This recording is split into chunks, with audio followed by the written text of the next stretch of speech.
네, 오늘은 여러분과 같이 이 세 가지를 직면하라, 성령 받는다 라는 제목으로 하나님 말씀 나누도록 하겠습니다. 네, 어렸을 때 다 이런 경험 있으실 거예요. 어머니가 제일 좋아하는 음식을 해주신 거죠. 옛날에는 가스레인지 가운데 이렇게 화덕처럼 이렇게 생선 굽는 그 칸이 있었습니다. 거기서 노릇노릇 구운 굴비를 제가 제일 좋아했습니다. 손으로 꼬리를 딱 떼서 이렇게 후후 불면서 먹으면 꿀맛입니다. 어머니가 다 됐다 부르면 정말 쏜살같이 달려나갔는데요. 손으로 굴비 꼬리를 떼려는 순간 꼭 어머니가 안 돼, 손 씻고 와, 그러는 겁니다. 근데 어떤 아이가 엄마 손 씻기 싫어요, 저 이거 안 먹을 거예요, 굴비 싫어요, 이러는 아이가 어디 있겠습니까? 자, 지금 사도행전 1장이 딱 이런 상황이었습니다. 이제 2장 오순절 성령 강림을 앞두고 하나님이 가장 좋은 것 성령을 주시기로 이미 밥상을 진짜 다 차려 놓으신 겁니다. 근데 딱 세 가지 조건이 있었습니다. 이것을 세 가지를 직면해야 하나님께서 성령을 주신다고 말씀하신 것이죠. 그런데요, 이 직면은요, 때로는 아프고 힘이 든 직면이었습니다. 근데 직면하면요, 가장 좋은 것 성령을 주시고 우리의 인생을 완전히 바꿔 주신다는 것이죠. 오늘은 그것을 살펴보기를 원합니다. 자, 성령 받으려면요, 첫 번째로 자기 자리를 직면해야 됩니다. 자기 자리를 직면해야 됩니다. 자, 12절에서 13절 한번 읽어보도록 하겠습니다. 시작. 그 후 그들은 올리브산이라 불리는 곳에서부터 예루살렘으로 돌아왔는데 이 산은 예루살렘에서 가까워 안식일에 걸어도 되는 거리였습니다. 그들은 예루살렘 안으로 들어와서 자기들이 묵고 있던 다락방으로 올라갔습니다. 자, 지금 올리브산에서 부활하신 주님께서 이제 승천하시는 그 영광을, 변화산 체험처럼 영광을 목도한 것입니다. 그런데 이들이 다시 돌아가야 할 곳이, 자기 자리가 있었습니다. 예루살렘이었죠. 자, 12절 13절 보니까요, 12절에 보면 예루살렘으로 돌아왔다라고 말씀하고 있습니다. 13절에도 예루살렘 안으로 들어왔다라고 말씀하고 있습니다. 자, 성경에서 반복된 건 중요한 의미가 있죠. 계속 예루살렘이 강조되고 있다는 것이죠. 왜일까요? 여러분, 예루살렘은 어떤 곳입니까? 비겁하게 십자가 지는 예수님을 놓고 다 도망쳤던 수치의 자리입니다. 그리고 예수님을 비겁하게 부인했고 저주하며 맹세하며 부인했던 자리입니다. 그리고 유대 지도자들이 죽이려고 혈안이 돼 있던 곳이고요. 실패와 좌절의 자리입니다. 돌아가기가 너무 싫었을 것 같아요. 여기가 좋사오니 예루살렘은 싫어요. 우리가 다 그렇지 않습니까? 주일에 은혜 받고 순모임하고 마음이 충만해져서, 근데 현실에 우리의 직장의 자리, 가족의 자리, 부모의 자리로 돌아가기는 정말 힘이 듭니다. 근데 그들은 예수님의 약속, 예루살렘을 떠나지 말고, 사도행전 1장에 나오죠, 떠나지 말고, 예루살렘을 떠나지 말고 아버지가 약속하신 선물, 성령을 기다리라, 명령이죠. 그 명령을 기억하고 예루살렘으로 돌아가서 마가의 다락방에 지금 올라갔다고 13절에 말씀하고 있는 것이죠. 여러분, 우리는 여기서 굉장히 중요한 사실을 발견할 수 있습니다. 자, 힘든 자기 자리, 일상의 삶의 자리로 돌아가는 사람만이 약속하신 성령을 받는다는 사실입니다. 여러분, 우리의 자기 자리, 힘든 그곳을 우리가 뛰쳐나가면요, 예루살렘을 떠나면 마가의 다락방에 임한 오순절 성령 강림은 없다는 것이죠. 여러분들에게 힘들어도 돌아가야 할 그 예루살렘, 자기 자리는 어디입니까? 때로는 아픈 부모님을 간병하는 자리일 수 있습니다. 때로는 내 단점이 적나라하게 매 순간 직면해야 하는 직장이 자기 자리일 수 있습니다. 마주하기 싫은 순의 지체가, 그 관계가 그 자리일 수도 있고요.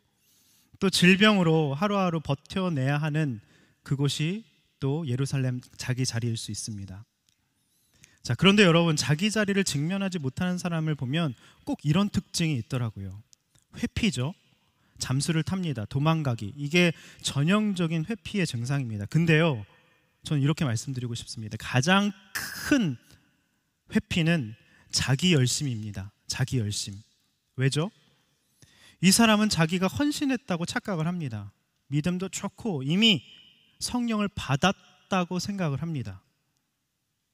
그래서 힘들면 자기 자리를 떠납니다.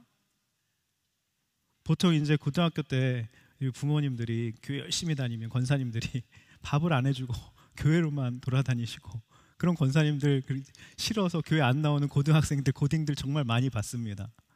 네. 그리고 진짜 우리의 삶의 현실을 직면하기 싫어서 또 다른 곳에 열심을 내는 것이죠. 늘 붕 떠 있습니다. 몰라준다고, 누가 지적하면 내가 이렇게 헌신했는지 몰라준다고 화를 냅니다. 나의 옳음을 입증해야 하기에 탓을 합니다. 그러다가 어떻게 되냐면 순위 틀렸어, 공동체가 틀렸어, 회사 틀렸어, 다 사람들 틀렸어. 그래서 나는 떠날 수밖에 없다는 명분을 스스로 찾습니다. 그것의 반복이 계속 이루어지는 것이죠. 성장은 없고 늘 그 사람은 원점인 것을 많이 봅니다. 여러분, 자기 자리를 떠나지 마시고 잘 버티시기 바랍니다. 할렐루야. 이렇게 인사하겠습니다. 잘 버티자. 아멘.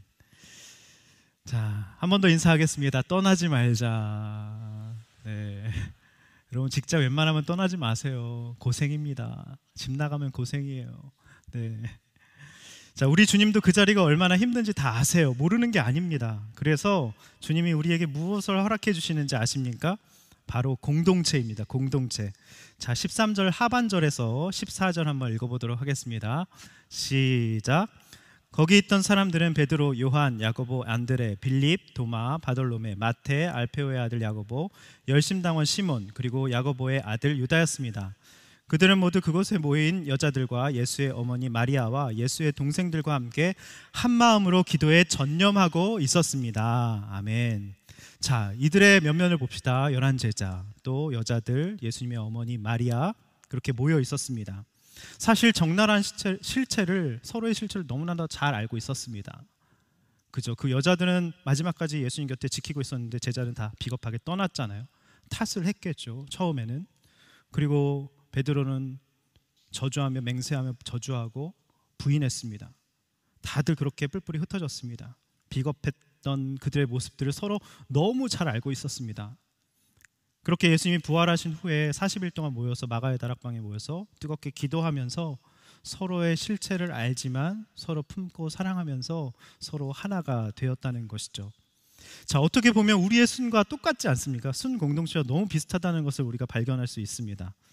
우리가 순이 어떻죠? 서로의 약점과 단점을 서로 잘 알고 있습니다. 아직 처음이어서 모르실 텐데 이제 조금 시간이 지나시면요, 서로의 기질, 단점, 약점 다 알게 된다는 것이죠. 얼마나 비겁한지, 또 소심한지, 약한지, 두려움이 많은지 서로 알게 된다는 것이죠. 베드로처럼 나서기 좋아하는 사람도 있어요. 베드로가 무슨 영이었을까요? MBTI? 네, ESFP였습니다.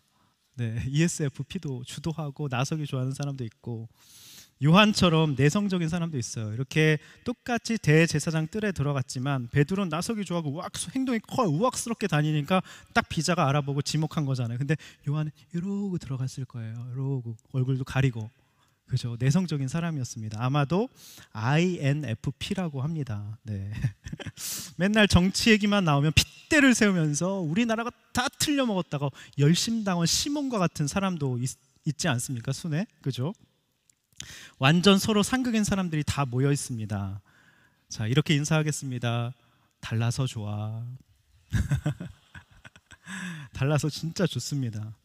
그런데 이런 약점투성 집단이 왜 중요하고 소중한 줄 아십니까? 주님과의 추억을 3년 동안 공유하고 있기 때문입니다. 여러분, 1년 동안 그 주님과의 함께한 추억, 서로의 양점과 실패와 이 모든 것들을 정말 안전한 장소에서 나누면요, 얼마나 끈끈해지는지 모릅니다. 여기 모인 이들은 주님과 함께 3년 동고동락했어요. 약점과 실패, 적나라한 것들을 다 알고 있기에 예수님 아니면 살 수 없는 존재라는 걸 서로 너무 잘 알고 있는 겁니다. 그리고 내가 힘들 때 날 위해 기도해주고 날 붙들어줄 수 있는 존재가 이들이란 걸, 세상 친구가 아니라, 술 친구가 아니라 이들이란 걸 너무 잘 알고 있는 것이죠. 한 번 더 인사하겠습니다. 넌 내게 너무 소중한 존재야. 네. 세상 술 친구 너무 좋아하지 마세요. 순회 지체가 최고입니다, 여러분. 여러분, 조직 관리 책을 제가 봤는데요. 가장 끈끈한 집단이 어떤 집단이라고 하는지 아십니까? 약점과 실패를 공유하는 집단이라고 하더라고요. 서로 소통이 잘 되고 서로 신뢰하고 지지해주고 엄청난 강한 집단이라고 합니다. 그때 엄청난 지체 의식이 생겨난다는 것이죠. 그래서 14절 한번 띄워주세요. 14절 보니까요, 이들이 한 마음이 됐다고 말씀하고 있어요. 기도에 전념할 수 있었다는 것입니다. 함께 동고동락한 추억이 있기에, 예수님과 함께한 실패한 그 모든 약점과 다 나누었기에 한 마음이 됐고 전념으로 그 약속하신 성령 선물을 받기 위해서 한 마음으로 기도할 수 있었다는 사실입니다. 여러분, 혹시 사람들이 좀, 순원들이 좀 찌질해서, 그죠? 벌써 이제 1월입니다. 이제 개편이 됐잖아요. 2개월 정도 됐습니다. 나 순원들 너무 찌질해서 못 나가겠어. 나랑 너무 안 맞아. 그리고 나는 상처받기 싫어. 요즘에 유튜브 보니까 진짜 뭐 나와 안 맞으면 손절하래요. 그게 뭐 너무 인기예요. 근데 성경은 손절하라고 말하고 있지 않죠. 나와 다른 사람은 나를 훈련시키는 너무나도 소중한 존재라는 것이죠. 안 맞기 때문에 여러분, 수는요, 은혜 받으려고 나가는 것이 아니라 내가 얼마나 저 사람을 품지 못하는가 알려고 나가는 겁니다. 할렐루야. 정말 맞아요. 예수님의 그 제자들 보십시오. 마가의 다락방에 모인 사람들의 면면을 보십시오. 그래서 나는 나홀로 신앙으로 자꾸 공동체를 비판하게 되고, 내가 안 나가는 걸 합리화하기 위해서 명분을 만드는 것이, 그래서 나는 순을 떠날 수밖에 없어.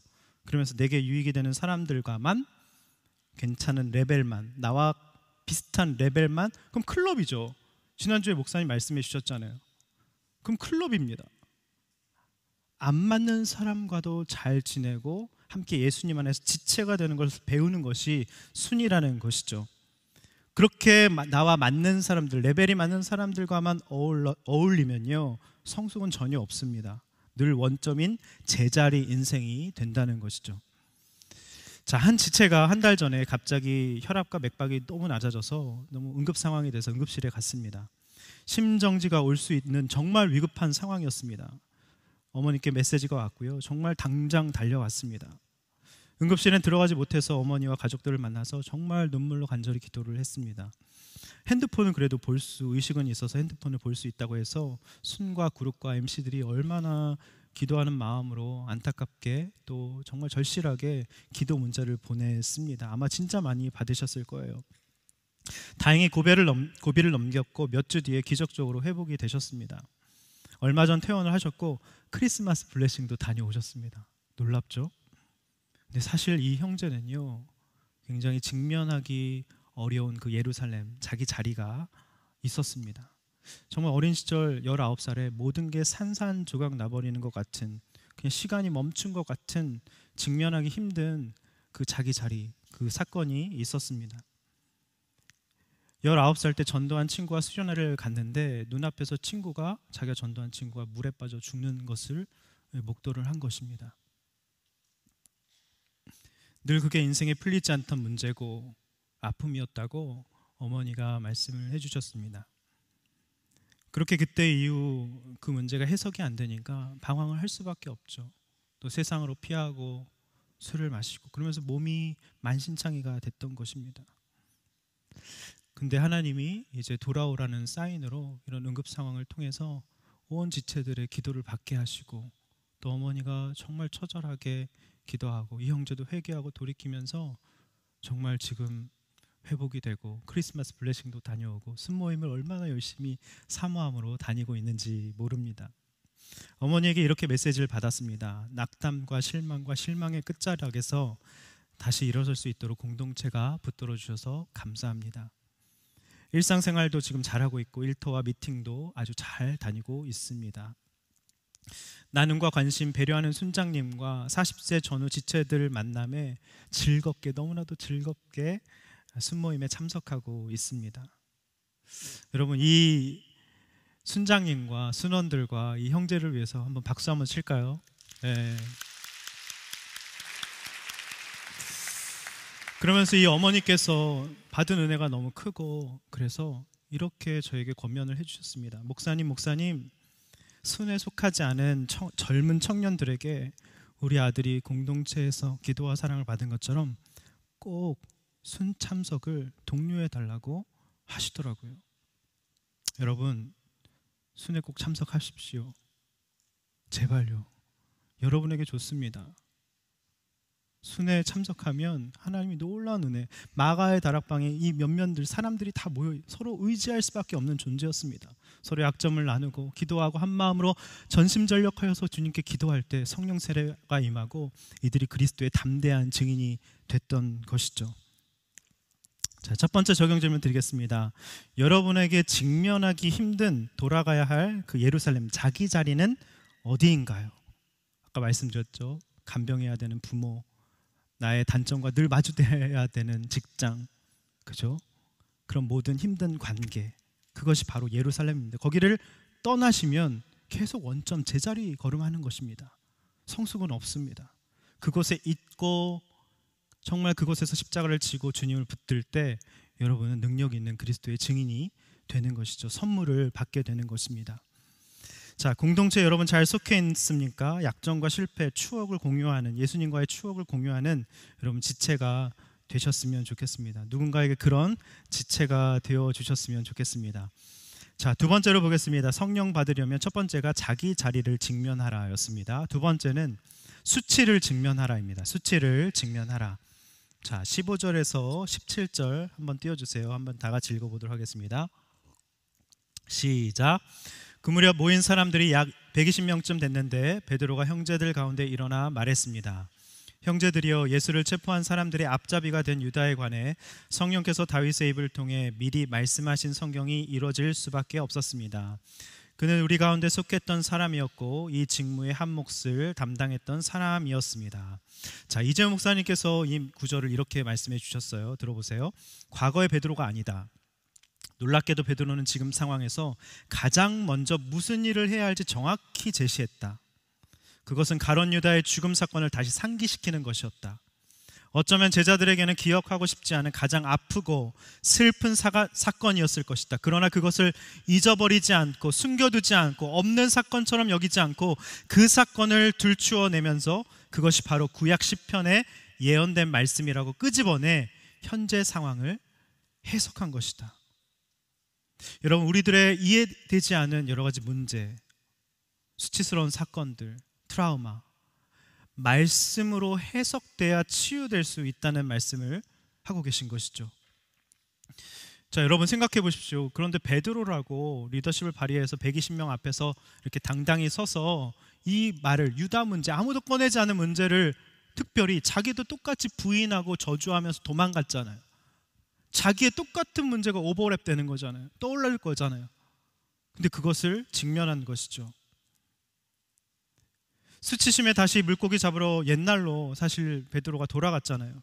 그런데 예수님이 그 디베랴 호숫가에 오셔서 찾아오셔서 네가 나를 사랑하느냐 3번 물으시고 3번 부인했죠. 3번 물으시면서 네가 나를 사랑하느냐 물으셨을 때 주님, 제가 주님을 사랑하는 줄 다 아시지 않습니까? 거기엔 수많은 말이 내포되어 있죠. 주님, 저 실패자입니다. 너무 수치스러워서 물고기 자는 초라한 인간입니다. 수제자라고 주님 쫓아다녔지만 제 인생 이렇게 됐습니다. 주님 앞에 정말 면목이 없습니다. 주님, 저는 죄인이고 실패자입니다. 이렇게 얘기한 것이죠. 여러분, 많은 심리학자들이 말하길 수치심은 이렇게 개방될 때 치유된다고 합니다.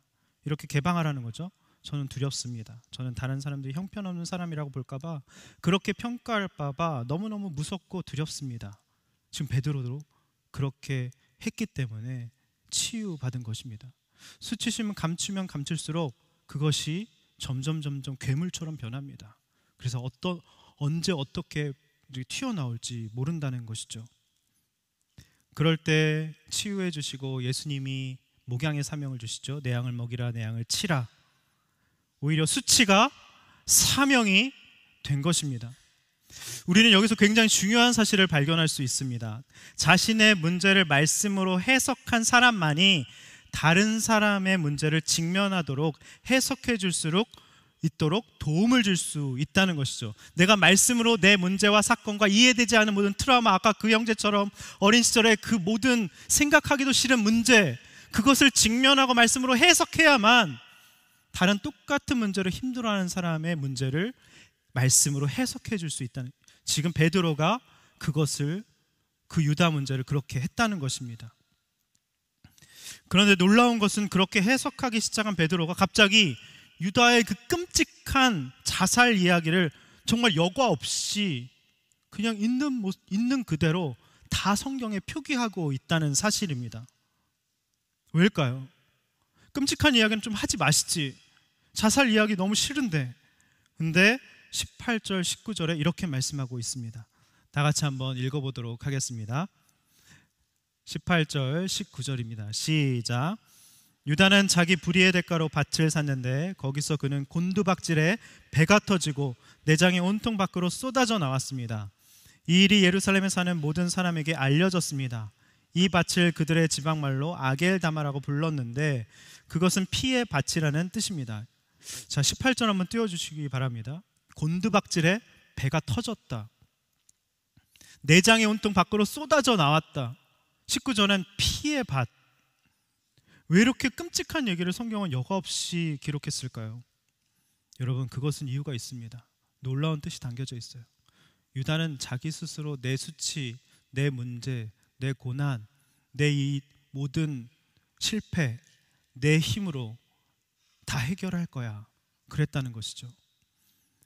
내 문제, 내 수치를 내가 다 책임지겠다, 내가 떠안겠다 하는 것이 얼마나 하나님 보시기에 성경이 말하는 정말 끔찍한 일인지 일부러 이렇게 적나라하게 다 묘사했던 것이죠. 여러분, 과연 내가 내 수치의 문제, 내 죄를 책임질 수 있습니까? 예수님이 그걸 책임지려고 이 땅에 오신 거잖아요. 그런데 우리는 대부분 이렇게 살아갑니다. 내 인생은 내가 책임질 거야. 내 문제는, 내 수치는 내가 해결해 볼 거야. 수많은 상담을 받고, 물론 그게 나쁘다는 뜻은 아닙니다.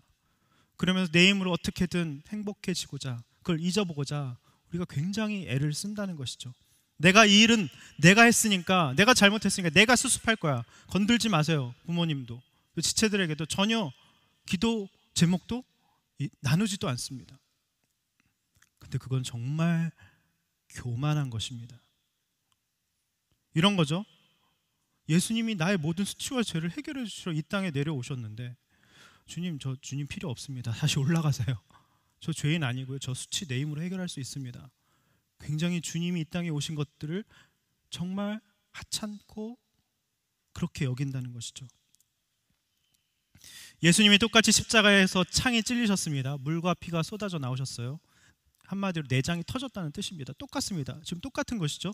내장이 터졌다, 똑같은 것인데 우리는 예수님의 그 십자가의 물과 피를 쏟으신 그, 어떻게 보면 그 광경을 이 세상에서 가장 아름답고 숭고한 우리를 향한 사랑의 장면으로 모든 인류가 기억하고 있다는 것이죠. 여러분, 내 수치와 죄의 문제는 내가 해결하려고 하면 안 된다는 것입니다. 끔찍한 결과가 찾아온다는 것이죠. 자, 한 정치인이 새롭게 하소서에 간증하는 것을 봤습니다. 아들이 어려서 기도원도 갈 정도로 정말 신앙심이 두터웠다고 합니다. 큰아들이요. 유학하면서 언제부턴가 마약에 손을 대기 시작한 거죠. 그게 온 나라에 알려지면서 이제 정치를 그만두게 되신 거죠. 정말 아들을 고쳐보고자 유명한 의사, 전문가, 기도원도 가보고 했는데 안 되더랍니다. 아들이 마약을 하면 마귀가 그냥 들어가 있는 게 보였대요. 더 이상 안 되겠다 싶어서 사회로부터 격리되는 방법, 감옥밖에 없다고 여겨서 자수를 한 것이죠. 근데 자수를 했는데 아무도 연락이 안 오는 것이죠. 그러다 또 마약을 하게 되고 폐쇄병동까지 이제 찾아서 들어간 것입니다. 그렇게 아들을 들여보내고, 하나님, 저 어렸을 때부터 교회를 그렇게 열심히 다녔는데 아들 문제를 어떻게 해결할 수가 없습니다. 하나님, 아내를 보니까 성령 충만하고 성령 세례 받고 저렇게 기쁨 충만한데 저도 성령 세례 받고 싶습니다 하고 싶어서 성지순례를 가신 거죠. 그런데 작은 아들에게 전화가 온 것입니다. 폐쇄병동 들어가 있는데 뭔가 낌새가 이상했대요. 형이 나와서 다시 마약을 하는 것 같다고. 알아보니까 폐쇄병동인데 어떻게 나왔나 알아보니까 병원에 수두가 돌았대요. 요즘에 수두가 돈 곳이죠. 어쩔 수 없이 환자를 다 내보냈다는 것입니다. 다음에 또 이런 일이 있으면 가족이 신고하자고 약속을 다 했던 터라 이제 신고를 했고 큰 아들 현행범으로 잡혀간 것입니다. 마약 현행범으로. 근데 영장이 이제 구속되게 해달라고 이제 신고를 했는데 영장이 기각이 된 겁니다. 빽쓴 거 아닌데 오히려 치료를, 정치인이라고 빽쓴 거 전혀 아닌데 오히려 치료를 위해 구속되기를 바라면서 기도를 했는데 한순간에 정치 프레임으로 확 바뀌면서 온 세상으로부터 욕을 먹고 수치를 당하게 된 것입니다. 그때 성지순례 요르단의 어떤 골짜기였다고 합니다. 그래서 하나님한테 시쳇말로 생지랄을 하셨대요. 이게 뭡니까? 내가 성령 체험하고 싶어서, 생명 세례 받고 싶어서 왔는데, 아들 치료해달라고 왔는데 21세기에 무슨 수두는 웬 말이냐고. 제가 여기 안 왔으면 집에서 그나마 케어했을 텐데 영장이 기각되고 이게 뭐냐고. 이렇게 안에서 해결해 보려고 했던 걸 왜 만천하에 공개를 해 수치를 당하게, 안 그래도 힘든데 왜 수치를 당하게 하냐고 하나님한테 막 따지면서 대들었다고 합니다. 여러분, 신앙은요, 믿음은요, 대드는 것입니다. 야복강 나루터의 야곱이 그렇게 하나님께 대들고 씨름하면서 그렇게 나아갔던 것이죠. 그렇게 소리 지르고 있는데 너무나 놀랍게 그때 하나님이 이런 말씀을 하셨다고 합니다. 네가 3년 동안 별짓 다 해봤잖니. 전문가도 만나보고 기도원에도 보내보고 다 만나봤지? 안 되지 않니? 이건 네가 할 수 있는 일이 아니야. 이거는 나한테 맡겨. 그런데 그 음성을 듣기 1분 전에는 너무나도 고통스러웠는데 그 음성을 듣고 딱 1분 후에는 정말 마음이 평안하더랍니다. 그렇게 또 기도를 하는데 하나님이 또 말씀을 주신 거죠. 네 아들은 내가 책임질 테니까 너는 내 다른 아들들, 마약 때문에 죽어가고 있는 내 다른 아들들을 위해서 살았으면 좋겠다고 이런 말씀을 해주신 것이죠. 요즘에 얼마나 마약 때문에 힘들어하는 지체들이 많습니까? 우리가 다 말을 하지 않아서 그렇지 정말 사명을 찾자 이분이 정말 기쁨이 샘솟았다고 합니다. 여러분, 나의 수치와 나의 어떤 그 죄의 문제는요, 내가 해결할 수 없습니다. 절대로 내가 해결할 수 없습니다. 유다는 자기가 해결해 보려고 했다가 끝이 너무 끔찍하지 않습니까? 여러분, 주님께 맡기십시오.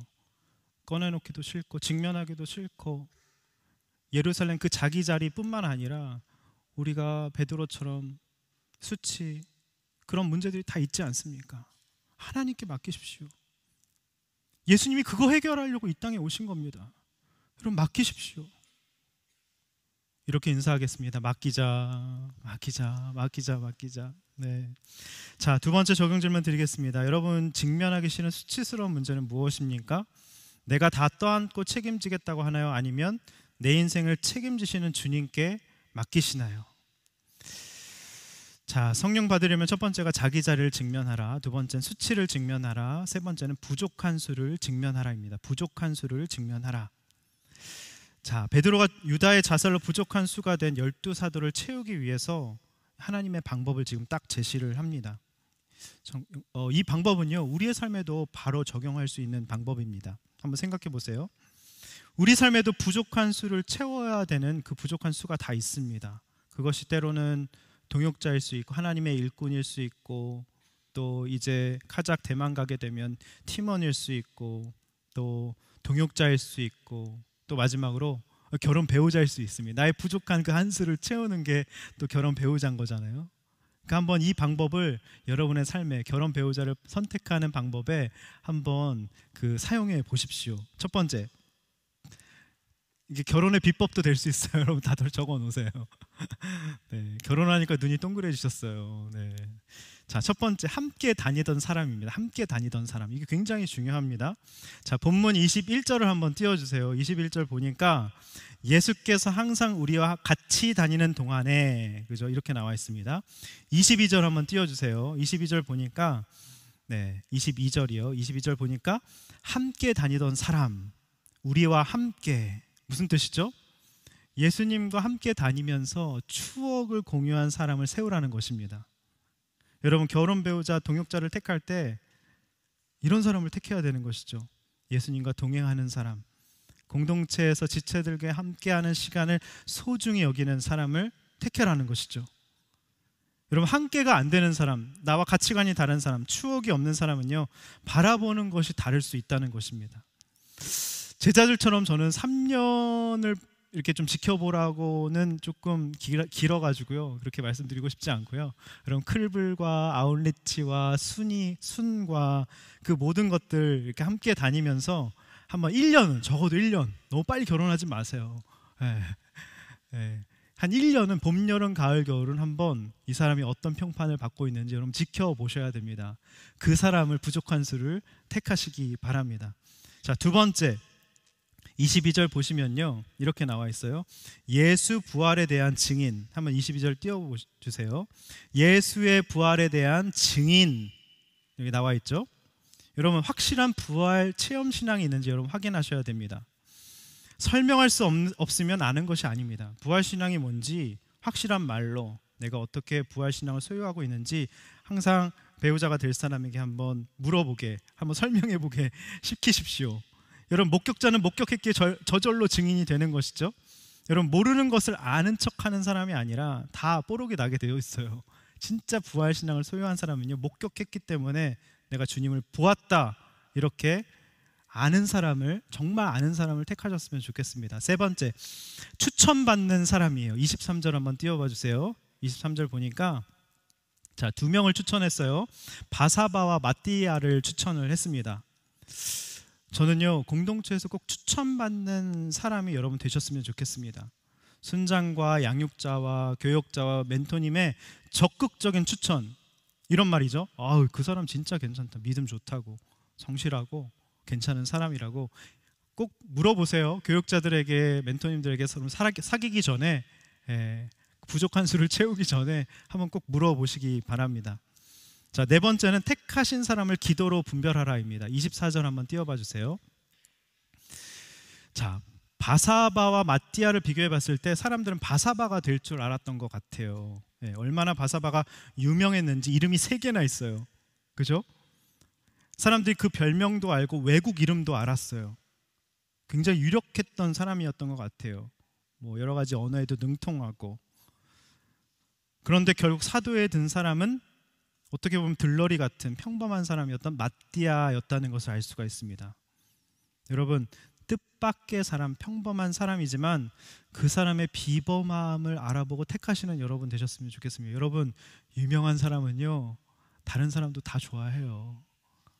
할렐루야. 평범하지만 비범한 사람, 뜻밖의 의외의 사람을 택하시기 바랍니다. 할렐루야. 아멘 안 하시네. 유명한 사람 별로 안 좋다니까요. 못 뽑혔잖아요. 그죠? 자, 세 번째 했죠. 네 번째 했습니다. 다섯 번째, 최종 결정권자가 하나님인지 진짜 하나님인지 살펴보십시오. 자, 26절 한번 띄워봐 주세요. 26절에 보니까 마지막 제비로 하나님께 최종 결정을 완전히 맡기죠. 의탁을 합니다. 근데 여러분, 이런 사람이 있어요. 자기가 기도도 하고 분별도 다 했다고 하면서 하나님이 최종 결정해 주신 사람이 내가 생각한 사람과 다르면, 결혼 배우자가 내가 생각했던 사람과 다르면 엄청 기분 나빠하는 사람이 있습니다. 그건 애당초 내 뜻이었던 거지 하나님의 뜻이 아니었던 것입니다. 여러분, 정말 최종 권자가 하나님임을 믿는 사람을 여러분 택하셨으면 좋겠습니다. 자, 마지막 적용 질문 드리겠습니다. 여러분에게 부족한 그 한 가지 수는 무엇입니까? 여러 가지가 있을 수 있죠. 또 배우자가 될 수도 있고, 또 직장 동료가 될 수도 있고, 또 나의 부족한 성격이 될 수도 있고, 여러 가지가 있을 수 있죠. 그것을 이런 방법으로, 하나님의 방법으로 채우라는 것입니다. 자, 이 얘기를 하고 마치려고 합니다. 아까 새롭게 하소서에 나온 그분에겐 한 가지 부족한 수는 마약 사건으로 감옥에 간 아들이었습니다. 그런데 그 부족함을 하나님의 방법대로 채우고자 하셨죠. 그 아들 사건으로 인해 주님과 동행하게 됐고 부활의 증인이 되셨습니다. 세상에서도 마약 치유가라는 또 다른 이름으로, 또 다른 별명으로 정말 이렇게 추앙받고 존경받는 사람이 되셨습니다. 지금 많은 곳들에서 간증하고 또 일반 어떤 사회에서도, 뉴스에서도 라디오 방송에도 이렇게 나가셔서 이런 진심 어린 마음을 또 나누는 분이 되셨습니다. 최종 결정권자인 하나님만 붙드는 인생이 되셨다는 것이죠. 이분이 아들에게 영상 편지를 보내는데 참 눈물이 많이 났습니다. 이렇게 말씀하셨어요. 매주 보지만 내가 널 안아줄 수 없어. 너를 안아주고 싶지만 지금은 그럴 수 없으니까 2년 동안 치료 잘 받고 하나님이 널 치유해 주실 거기 때문에 치유되고 나와서 아빠와 손잡고 전국을 돌면서 마약 치유 운동하러 다니자. 그날 위해서 아빠는 꿈꾸고 기도할게. 그러면서 하나님이 계획이 있다는 것을 확실히 믿는다고. 세상에서는 더 망가질 데가 없는 아이지만 하나님이 만지셔서 고치시고, 그리고 그 아이가 또 다른 마약하는 아이들을 위해서 하나님의 뜻을 전하는 그걸 보면 얼마나 하나님 영광 드러나겠냐고 자긴 그걸 확실히 믿는다고 눈물로 고백을 하시더라고요. 그러면서 처음에 성지순례 갈 때 얘기를 하시더라고요. 그때 성령 세례는 이렇게 생각했대요. 내가 막 울고 웃으면서 말씀 너무 좋고 그러면서 아들이 이제 고쳐주시겠지, 그게 이제 성령 세례라고 생각을 하셨대요. 근데 진짜 성령 체험한 것은 그게 아니라 자기가 고쳐진 거라고 하시더라고요. 감호소에 있는 아들을 그렇게 다 벽으로 막혀 있잖아요. 안아볼 수 없는 것이죠. 근데 그 아들을 보고 나올 때마다 너무 불쌍해서 가슴이 너무 미어지신대요. 근데 그 마음으로 하나님이 나를 쳐다보시는구나, 나를 불쌍히 여기시고 사랑하시는구나, 그걸 알게 됐다고 하시더라고요. 여러분, 하나님은요, 여러분을 미어지는 마음으로 너무 안고 싶어 하세요.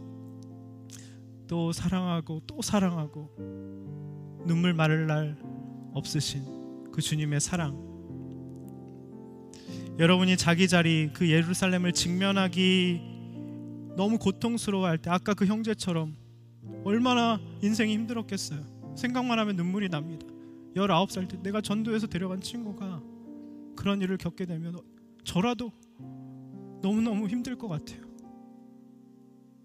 그래서 어쩔 수 없이 세상으로 방황하게 되고, 근데 이제 하나님이 넌 내 거야, 이제 돌아와, 다시 자기 자리로, 공동체로 갑자기 맥박과 이 지수가 낮아지게 하면서 그 죽음 직전에 심정지가 될 수도 있는 그 사건을 통해서 이제 완전히 회복돼서 공동체로 완전히 들어오게 되셔서 지체들과 함께 나누면서, 아까도 통화했어요. 이거 얘기해도 되겠냐? 얼마든지 하시라고. 여러분, 우리가 수치를 직면하는 게 어렵죠. 어렸을 때 그 어떤 당한 사건 떠올리기도 싫죠. 근데 그것을 베드로처럼 그 디베랴우스가에서 주님과 목도하고 주님께 모든 걸 개방해서, 주님 저 실패한 거 아시죠? 그때 너무 아팠습니다, 힘들었습니다, 죄송했습니다, 있는 모습 그대로 나누면요, 주님이 치료해 주시고 치유해 주시고, 놀라운 이 새롭게 나온 하소서에 나온 이분처럼 우리에게도 사명을 주시고, 이제 마약 치유가로 여러분을 어떻게 사용하실지 모릅니다. 여러분의 그 수치와 힘든 자기 자리에서 겪었던 그 모든 아픔을 통해서 누군가를 살리는 놀라운 하나님의 사람으로, 증인으로, 그리스도의 담대한 증인으로 여러분을 오늘 사용하신다고 말씀하십니다. 여러분 믿으시기 바랍니다. 할렐루야, 아멘. 이 시간 이 찬양 고백하겠습니다. 주 내 소망은 주도 알기 원합니다.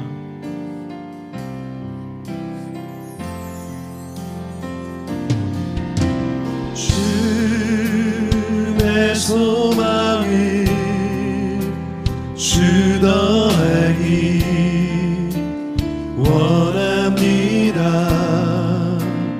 이전보다 더 가까이 가기 원합니다.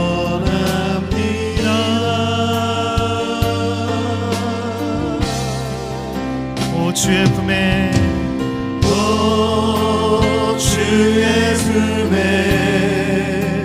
기대기만 원합니다.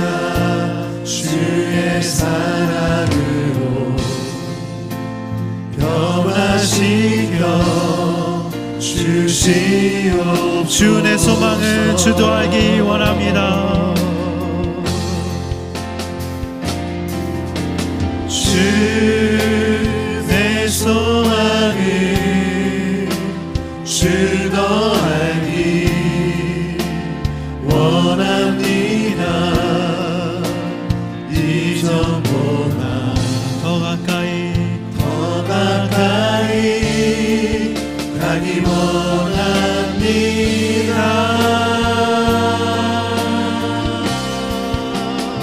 오 주의 품에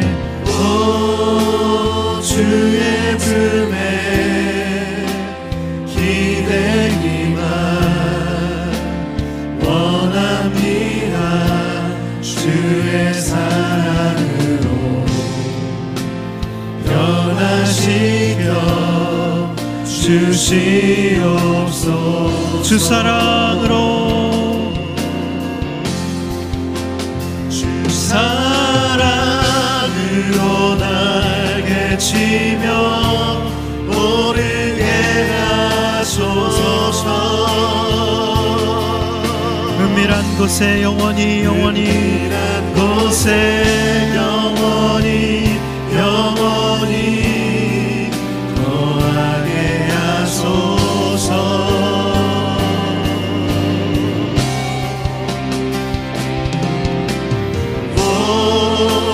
주의 사랑 부끄러워 않겠어요. 주의 사랑으로 변화시켜 주시옵소서. 우리 이 시간 기도하기 원합니다. 하나님, 힘들어도 우리가 돌아가야 할 예루살렘 그 자기 자리가 있다고 오늘 말씀해 주셨습니다. 하나님, 아픈 부모님을 간병해야 하는 자리일 수도 있고 내 단점을 매 순간 직면해야 하는 힘든 직장일 수 있습니다. 마주하기 싫은 관계일 수 있고 질병으로 하루하루를 버텨내야 하는 자리일 수도 있습니다. 주님, 그 자리에서 주님 붙들고 승리하는 인생 될 수 있도록 인도하여 주시옵소서. 내 열심으로 그 자리를 회피하며 하나님 늘 명분을 찾고 떠나는, 그래야 성장을 얻고 늘 원점인 하나님 그런 인생이 아니라 하나님 그곳에서 지체들과 함께 서로 한 마음으로 기도하며 서로 세워주고 아파하며 하나님 중보하며 하나님 그렇게 사랑하는 하나님 그렇게 살아내겠습니다.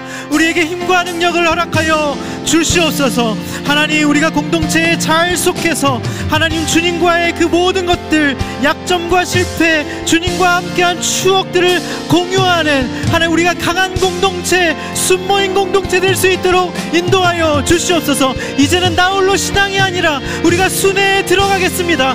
참여하겠습니다. 결단하는 인생 될 수 있도록 인도하여 주시옵소서. 다 같이 주여 한 마음으로 기도하겠습니다. 주여, 하나님 이 시간 기도합니다. 하나님, 우리를 붙들어 주시옵소서. 하나님, 우리를 긍휼히 여겨 주시옵소서. 하나님, 우리의 힘든 모든 자리, 하나님 약속하신 선물을 주시겠다고 하신 그 예루살렘 그 자기 자리를 떠나지 않기를 원합니다. 하나님 아버지, 정말 회피하고 내 자기 열심으로 하나님 내가 얼마나 열심히 노력했는데 몰랐다, 공동체와 회사가 틀렸다고 하나님 명분을 찾고 떠나는 하나님 그것에 바꾸기어서 성장이 없는 원점이 늘 제자리에 있는 인생이 아니라 하나님 아버지 그 예루살렘의 자리를 떠나지 않고 직면하고 하나님 그곳에서 지체들의 하나님 기도와 중보와 사랑과 섬김으로 하나님 아버지 우리가 힘과 능력을 얻고 거기서 약속하신 하나님의 선물 성령세를 받은 우리의 인생이 될 수 있도록 주님 인도하여 주시옵소서. 한마음으로 기도에 전념하며 하나님 주님 앞에 정말 나아갑니다. 우리 가운데 성령세를 베풀어 주시옵소서. 하나님께서 약속하신 성령 받는 인생이 될 수 있도록 주님 인도하여 주시옵소서. 하나님, 나의 자기 자리를 인정할 때 하나님 정말 주님 앞에 그 형제처럼 하나님 정말 서로 사랑하고 하나님 주님에 참석하여서 서로 사랑과 선행을 격려하며 하나님 정말 약점과 실패와 주님과 함께한 하나님 모든 추억을 공유하며 하나님 올 한 해를 주님 앞에 올려드리길 원합니다. 하나님, 우리의 힘든 그 자리에 직면하고 하나님 떠나지 않을 수 있는 힘을 허락하여 주시옵소서. 아버지가 약속하시는 오순절날 성령답시 우리의 삶 가운데 임할 수 있는 놀라운 축복을 허락하여 주시고 인도하여 주시옵소서.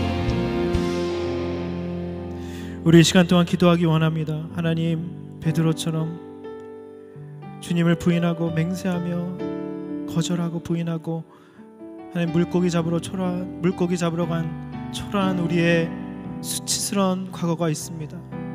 하나님, 이제 말씀으로 그것을 해석되게 하여 주시옵소서. 하나님, 네가 나를 사랑하는 줄, 네가 나를 사랑하느냐 물으셨을 때 네 주님, 제가 주님을 사랑하는 주님이 아십니다 라고 고백하며 주님, 전 실패했습니다. 이 모습 이대로 주님 다 아시잖아요. 그럴 때 주님, 베드로가 치유되고 내 양을 먹이라는 목양의 사명을 받고 이제 그 자신의 문제를 말씀으로 해석했기에 그 유다의 문제를 해석하며 나아갔던 것처럼 하나님 아버지, 내 힘으로 유다처럼 내 수치와 죄의 문제를 해결하려고 하는 그런 끔찍한 인생이 아니라 하나님 이 땅에 오셔서 나를 사랑하시사 하나님 십자가에서 물과 피를 흘리신 그 주님의 놀라운 사랑 안에 하나님 우리의 모든 수치와 죄의 문제를 주님께 아뢰고 해결받는 인생 될 수 있도록 주님 인도하여 주시옵소서. 내가 모든 걸 떠안고 책임지는 인생이 아니라 내 인생을 책임지시는 주님 앞에 이 시간 나의 삶과 나의 인생을 맡깁니다. 주님 사용하여 주시옵소서. 다 같이 주여 한 마음으로 기도하겠습니다. 주여. 하나님 아버지, 이 시간 기도합니다. 하나님, 우리의 모든 수치스러운 과거와 꺼내기 싫은 하나님 가장 아프고 슬픈 문제들이 있습니다. 하나님, 그렇지만 그 모든 수치와 하나님 실패와 좌절의 상관 가운데 주님 찾아오셔서 네가 나를 사랑하느냐 물으시면서 수치스러운 문제를 직면케 해주시고 주님, 저는 두렵습니다. 너무나도 초라합니다. 저는 실패했습니다. 내 모습 이대로 주님이 하는 바를 주님 있는 모습 그대로 나 맡깁니다. 하나님, 그렇게 주님 앞에 맡길 때 하나님 내 양을 먹이라 목양의 사명을 허락해 주시고 우리의 모든 수치가 사명이 되게 하여 주시고 말씀으로 나의 모든 문제를 해석하여 하나님 그리하여서 하나님 똑같이 어려운 문제로 힘들어하는 사람들의 문제를 해결해 주며 나아가는 인생 될 수 있도록 주님 인도하여 주시옵소서. 내 인생 내가 책임진다, 내가 스스로 판단하는 말은 정말 그만한 말이라고 했습니다. 하나님, 그래서 이 땅에 나의 모든 수치와 죄를 해결하기 위해서 오셨는데 하나님, 나는 필요 없다고 하나님 주님의 변화로 무릎쳐가는 그만한 인생이 되게 원치 않습니다. 하나님, 주님의 수치와 죄의 문제를 주님 앞에 아뢰고 모든 것을 사하시고 하나님 우리의 모든 죄의 문제를 수치의 문제를 해결해 주신 주님 앞에 우리의 모든 문제를 맡기기를 원합니다. 주님 인도하여 주시옵소서. 하나님, 성경책을 맡겨요. 하나님, 이제 이 일은 내가 할 수 없어 주님께서 하시옵소서. 하나님, 이제 사명을 찾게 하여 주시고 우리의 정말 기쁨의 샘솟는 인생 될 수 있도록 주님 인도하여 주시고 주님 붙들어 주시옵소서. 우리 이 시간 특별히 우리의 부족한 수, 또 결혼 배우자를 놓고 기도하기 원합니다. 우리의 부족한 그런 부족한 성격, 또 약점, 단점을 놓고 주님 앞에 기도하기 원합니다. 주님, 주님과 함께 다니는 사람, 주님과 함께 있는 시간을 소중히 여기는 사람을 택하는 인생 되게 하여 주시옵소서. 하나님, 예수 부활에 대한 확실한 증언, 목격한 그 체험이 있는 사람을 택할 수 있는, 그 사람을 알아볼 수 있는 눈을 허락하여 주시옵소서. 하나님, 공동체에서, 직장에서, 어느 곳에서나 하나님 추천받는 사람 되게 하여 주시옵소서. 택하신 사람을 기도로 분별하게 하여 주시고 유명한 사람이 아니라 다른 사람들이 다 추앙하는 사람이 아니라 하나님은 마음의 중심을 보신다고 하셨는데 하나님 뜻밖의 사람, 평범한 사람이지만 비범한 사람을 택할 수 있는 눈을 허락하여 주시옵소서. 내 뜻과 내 야망대로 사람을 선택하는 것이 아니라 하나님 정말 최종 결정권자가 하나님을 믿고 신뢰하며 그 뜻대로 따르는 인생 될 수 있도록 인도하여 주시옵소서. 하나님, 그리할 때 하나님 나를 성령 세례를 허락하여 주시고 하나님 정말 주님의 사명으로 우리의 인생을 하나님 주님의 사명 때문에 우리를 택하시고 그 사명으로 우리를 사용하시는 것을 우리가 믿고 바라보며 신뢰하며 나갈 수 있도록 인도하여 달라고 주여 한번 부르고 기도하겠습니다. 주여. 주님만 시간 기도합니다. 하나님, 우리의 부족한 수가 있습니다. 하나님, 결혼 배우자, 우리의 동역자, 우리가 함께해야 될 일꾼과 직원일 수 있습니다. 하나님, 주님과 함께하는 시간을 소중히 여기는 사람 택하게 하여 주시고, 하나님, 그 추억을 함께하는 사람 하나님 택할 수 있도록 인도하여 주시옵소서. 주님을 향한 확실한 부활신앙 체험 있는 사람, 목격한 체험 있는 사람을 택할 수 있는 눈을 허락하여 주시고, 하나님, 어느 곳에나 추천받는 사람이 되게 하여 주시옵소서. 하나님, 우리가 유명한 사람이 아니라 뜻밖의 사람, 평범한 사람, 그렇지만 비범한 주님의 보시기에 마음에 합한 자를 택할 수 있는 눈을 허락하여 주시옵소서. 내 뜻이 아니라 최종 결정권자인 하나님께 아뢰고 하나님 그 뜻대로 순종하는 인생 될 수 있도록 주님 인도하여 주시옵소서. 하나님, 나를 향해서 하나님 가슴이 미어지시며 하나님 나를 그렇게 쳐다보시고 사랑하시고 하나님 나를 고치기 위해서 있다고 생각합니다. 하나님, 그 부족한 수를 통하여서 하나님을 발견하고 하나님의 방법으로 살려고 하는 그분처럼 하나님, 우리의 모든 불편하게 어려운 고통스러운 마음을 헤아려 주시고 수치를 직면하는 버거운 마음을 주님 힘을 북돋아 주시고 하나님, 그 부족한 수를 하나님의 방법으로 채우려고 할 때 하나님이 이어지는 마음으로 도와주시는 분이라고 말씀해 주셨습니다. 하나님, 우리에게 성장스러운 사명도 발견할 수 있는 주님 인도하여 주시고